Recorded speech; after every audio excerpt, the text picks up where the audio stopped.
So mga tol, kung matatandaan, nag-utos po ang WBC na kailangan depensahan ni Shakur Stevenson ang kanyang WBC Lightweight World Title dito kay number 1 contender sa WBC na si Mexican William Cepeda. Gustong-gusto nga po mangyari yan ni Shakur Stevenson na makalaban itong matigas na si Cepeda. At kanina lang mga tol, inilabas na po ang report na matutuloy na ang laban ng dalawa. Ayon sa Ring Magazine mga tol, kasado na ang laban na magaganap na ngayong June 12 sa New York. Yung ibang detalye, ilalabas daw sa mga susunod na araw.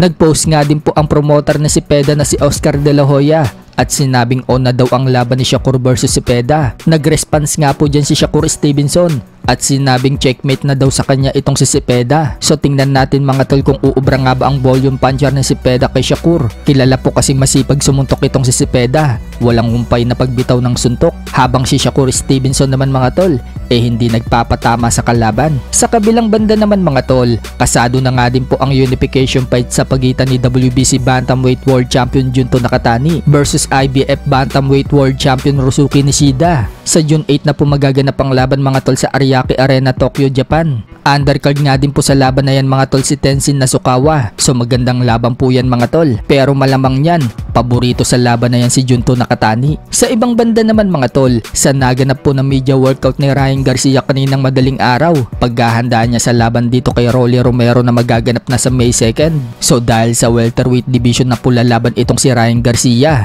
Sa interview, hinamon po ni Ryan Garcia ang kakapanalo lang na si Unified WBO, WBA at Ring Champion na si Jaron Ennis. Bagamat great fighter daw si Ennis mga tol, para kay Garcia, hindi pa daw nararapat na ilagay sa pound for pound list itong si Ennis. Kailangan muna daw na itong tumalo ng mga kilalang fighter, kahit hindi na daw si Crawford. Sinigunda naman ni Oscar De La Hoya mga tol, at sinabing dapat daw tumalo muna si Jaron Ennis ng mga pound for pound list, katulad ni Crawford, o kaya naman si Virgil Ortiz, o kaya naman daw yung tinalo ni Virgil Ortiz na si Madre Move. Kung matatalo nga daw ni Ennis yung mga nasa top na yan, ikukonsider umano niya na masama si Ennis sa pound for pound list. Gusto nga daw niya yung estilo ni Ennis kapag naglaban daw ang bata niyang si Ryan Garcia versus Jaron Ennis. Mega event daw yan dahil kay Ryan Garcia. Alam naman po kasi ng karamihan mga tol na maraming fans itong si Ryan Garcia, kaya nasabi po ni De La Hoya na mega event yan. Sa iba pang balita mga tol, Rolly Romero nagulat sa interview sa kanya nang sabihin na hindi pa daw na-inducted bilang Hall of Fame si Manny Pacquiao. Wika ni Romero mga tol, bakit hindi pa daw inducted Hall of Fame si Manny Pacquiao?